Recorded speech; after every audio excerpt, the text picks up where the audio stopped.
Time for hot takes, everybody. And boy, there's a lot to talk about when we talk about the Canadian economy and everything that's happening.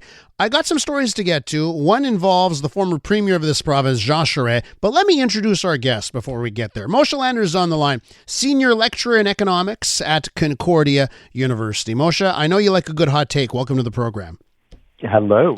Can I ask you before I get to the Jean Charest hot take, I want your hot take on the jobs numbers this morning. It certainly doesn't seem like it's a good number. Canada lost like 66,000 jobs, unemployment up to 7.1%.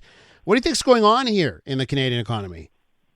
Well, you hit the highlights there, but I think you missed the big one, which is the participation rate. And it's not often looked at, but it's the proportion of people in the labor force that are actively working or looking for work, and that also hit a decade low.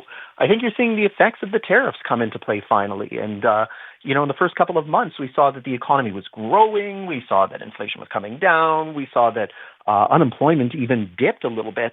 But at some point, those tariffs do inflict damage. And so we're starting to see that it's starting to amass some damage on the Canadian economy, exactly as theory would have suggested. So I think that's the perfect segue into our true discussion for this morning, because the former Premier of Quebec, Jean Charest, had his own hot take this week that someday Canada will be thanking Donald Trump. He was speaking at a business event in Quebec City, and Charest argued that Trump's tough talk and tariffs have been a wake-up call for this country.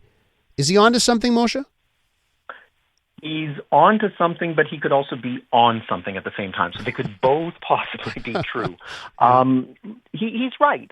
Look, nobody was listening to me back when Canada signed the free trade agreement with the U.S., other than my neighbors, because I didn't have a microphone to shout far enough. But we got complacent when we signed the CAFTA agreement, the Canada-U.S. free trade agreement, and then the NAFTA agreement.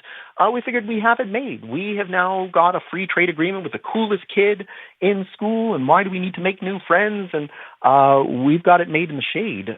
We never would have foreseen that they could knife us in the back and turn on us. So, had we use that time in the 90s or the earlier part of this century to pursue free trade agreements with Europe, with Asia, to push, if anybody remembers, the Trans-Pacific Partnership and things like that, and try and get those ratified, we probably wouldn't be in the mess that we have now. We got lazy with our infrastructure. Most of our infrastructure is north-south, and so because we're within 100 kilometers of the U.S. border, once we connect it up to the U.S., and it's their problem, rather than thinking about east-west. So all of those things were signs of neglect and complacency. I agree with the former premier in that regard. But I disagree with him in that at the end of the day, no matter how you cut it, no matter what the U.S. drifts into in terms of authoritarianism or whatever else they've got up their sleeve, they are the largest economy, and they are right next to us. We will always need them, and no amount of substitution to Europe and Asia will make up for that. Well, and I think this is why, you mentioned those various trade deals and trade ideas with Europe and Asia over the years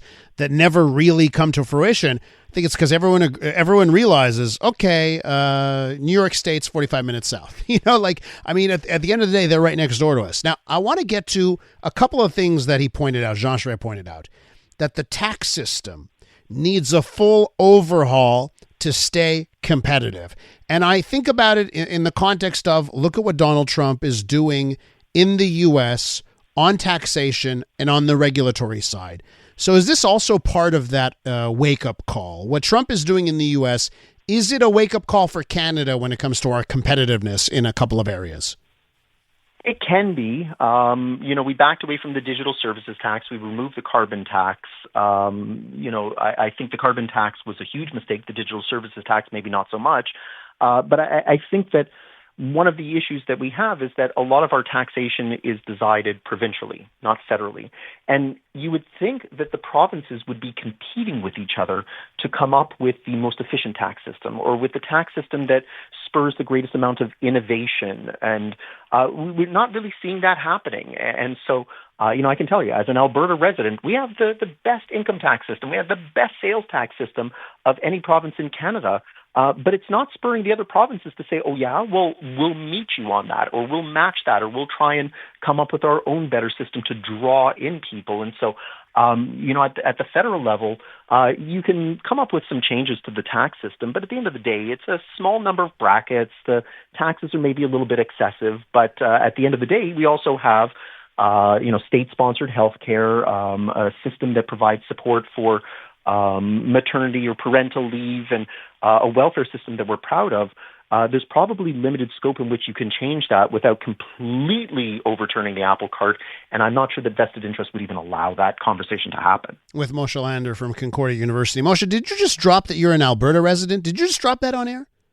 I don't think it's a secret, but yes, I am an Alberta resident, although I am talking to you from downtown Montreal right now. Okay. But yes, that's why I'm a Flames fan and not a Habs fan, and that's why I'm a Stamps fan and not an Alouettes fan. I had no idea, Moshe, that you're an Alberta boy. That's fun to know. Okay, let me ask you about what Mark Carney needs to do right now. And as we speak, he's in Mississauga, Ontario, and it seems like he is announcing everything, like a program for biofuels, a tariff support program, a strategic $5 billion response fund. Seems like a lot of spending's happening here. What would you be doing right now if you were Prime Minister Mark Carney? How do you think he's guiding us through this?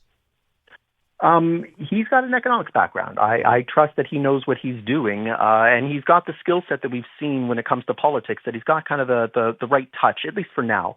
I think the hard part that he's going to have when he comes up with the budget next month is that, on the one hand, he needs to try and make sure that Canadians understand that current revenues and current expenses roughly need to match. But at the same time, you need to also make sure that you're spending large amounts of money on Canada's infrastructure, which is creaking old, out of date, and not east-west as it should be. So how you can square that circle is that, on a personal analogy, if I said to you that you're roughly spending in line with your income, but every once in a while you need to borrow against your line of credit to improve the quality of your home, these two things can simultaneously be true. You're roughly balancing your budget, but you're taking on loans to try and increase the value of your assets. That's what he's going to try and sell Canadians next month when he presents the budget. The government is going to try and do a better job of balancing its day-to-day operations, but at the same time using huge amounts of borrowed money to try and leverage Canada's infrastructure and build up that economy that will allow us to maybe withstand some of the uncertainty that we now have to worry about from the U.S. Another announcement coming in from Mark Carney's a program for 50,000 Canadians for reskilling. I assume that will cost money as well. I want to ask you on the infrastructure side, because you've brought it up, Jean Charest brought it up this week as well, on infrastructure, okay? And the big projects. Now, the Carney government has created a major projects office, right, that they say will fast-track things. I've heard people say to create another layer, another office, this is stupid. This is already what we've done in this country now for a decade. What we need to be doing instead is removing offices and bureaucracy and red tape, getting out of the way, not creating a layer that's supposed to do that. What's your take on that for those major infrastructure projects? There's a great British comedy series from the 1980s called Yes Minister, Yes Prime Minister. And one of the comments that he makes in that series is that you need more bureaucracy to have less bureaucracy. And of course, the humor is how is that simultaneously true? I think that they're both possible. That in theory, the creation of this office, based in Calgary, by the way, is meant to try and streamline the administrative process for getting these projects shovel-ready and moving. If that allows you then to remove some of the bureaucracy that's currently gumming up the ability of those projects to get done, then you're creating bureaucracy to eliminate bureaucracy. It sounds completely ridiculous, but it is possible that it could work out. He's been trying to create this idea at the end of the Parliament before the summer session was up, of trying to streamline the process for getting these things done. And the greatest strength of Canada is the fact that the provinces have a lot of autonomy, but it's also its greatest weakness, and that the moment things cross provincial boundaries, it becomes a federal matter, and you now have to negotiate with Indigenous groups, First Nations, provincial governments, and the feds. That can make things really, really difficult, especially if you tie it up through the courts. I'm going to ask you for one last hot take. How you feeling? What's your gut telling you about the Canadian economy? I think we have a rough couple of years ahead of us. I think that for people that are waiting for Trump to leave office and things will get better, might have a rude awakening, because once you open that Pandora's box that you can tariff your best friends and you can act in a nasty way. It just means that the Democrats are going to say, well, we can use that for things that we believe in. Like, we don't like Canada's view on oil sands development, or we don't like Canada's views on this. Hey, maybe we can use tariffs to get them to the table too. And so I think that we're starting to see the paradigm is shifting. And I think until we figure out what that new normal is, something that we talked about during COVID, we could have a little bit of a rough time trying to adjust to the way things are going to be. Happy weekend, Moshe. Always appreciate you on the program. Thanks for the high note at the end. Take care. Moshe Lander, Senior Lecturer in Economics at Concordia University.